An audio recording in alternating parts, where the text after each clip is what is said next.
फक्त विश्वास नाही, ती विचारावर लादलेली बेडी आहे. ज्ञान जिथे थांबते तिथे अंधश्रद्धा सुरू होते. प्रश्न विचारणारा माणूस कधीही गुलाम होत नाही. विज्ञानाला पुरावा लागतो, अंधश्रद्धेला फक्त भीतीदायक कथा लागतात. विचार बंद झाला की अंधार सुरू होतो. चमत्कार शोधू नका, कारण आणि परिणाम शोधा. अंधश्रद्धा गंगाजळी नाही, तो मेंदूवरचं कुलूप आहे. बळी देऊन देव कधीच प्रसन्न होत नाही, तो भयाचा मुखावटा आहे.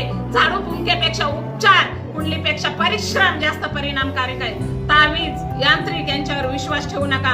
विश्वास ठेवणाऱ्यांना स्वतःला प्रश्न विचारा, तुम्ही 21व्या शतकात जगता की पुराण काळात? अंधश्रद्धा म्हणजे असंच असतं. कोणीतरी म्हणलंय, विज्ञान विचारते की का, कसं, पुरावा काय? आपल्याला इतिहासात असं कितीतरी उदाहरणं आहेत. गुरु बाबा, साधू यांच्या नावावर लोकांचा विश्वास, ते फसवणूक करतात, लोकांचा पैसा, मन आणि भविष्य लुटतात. अंधश्रद्धा माणसाला गुलाम बनवते, पण विवेकशील मनाला कोणीही कधीही गुलाम बनवू शकत नाही. आपण जेव्हा विवेकाच्या प्रकाशात जगतो तेव्हा अंधश्रद्धा आपोआप नष्ट होते. आपल्या मनात ज्ञानाची ज्योत प्रज्वलित करा आणि समाजाला प्रगतीच्या मार्गावर नेत चला.